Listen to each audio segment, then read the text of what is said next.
অন্ধকারের পথ ডিঙিয়ে আলোতে আসতেই পারছে না ইসরায়েল। বিপদের পর বিপদ, কত দিক আর সামলানো যায়, কত মিথ্যায় আর বলা যায়। মিথ্যার জাল বুনতে বুনতে সত্যকে কি আড়াল করা যায়? গাজা যুদ্ধে নিজেদেরকেই জয়ীর আসনে বসিয়েছে ইসরায়েল, কিন্তু আসলে কি তাই? তেল আবিব সরকারের দাবি হামাস নেতৃত্ব শূন্য হয়ে পড়েছে।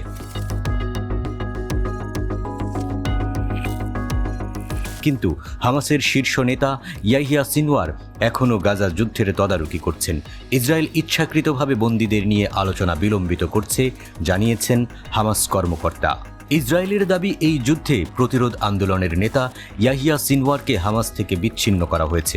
অর্থাৎ ইসরায়েল বলছে হামাসের সাথে যোগাযোগ করতে পারছে না সিনওয়ার। তবে হামাসের একজন সিনিয়র কর্মকর্তা ইসরায়েলের এমন দাবি প্রত্যাখ্যান করেছেন।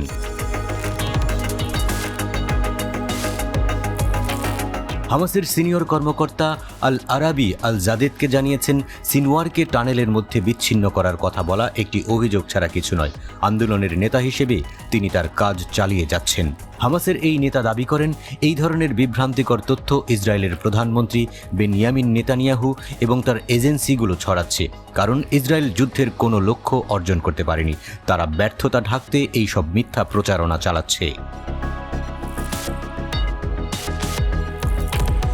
গত 7 অক্টোবর থেকে গাজায় গণহত্যা চালিয়ে গেলেও ইসরায়েল তার ঘোষিত কোনো লক্ষ্য অর্জন করতে পারেনি, যেমন হামাসকে পরাজিত করা, বন্দীদের মুক্ত করা এবং গাজা উপত্যকা থেকে ফিলিস্তিনিদের মিশরে সরে যেতে বাধ্য করা।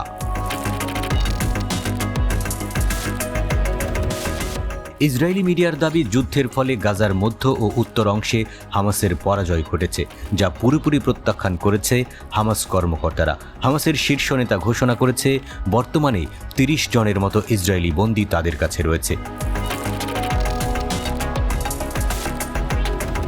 হামাসের শীর্ষ নেতা বলেছেন, বন্দী অফিসাররা ইসরায়েলের হাত থেকে অনেক দূরে অত্যন্ত সুরক্ষিত স্থানে রয়েছে।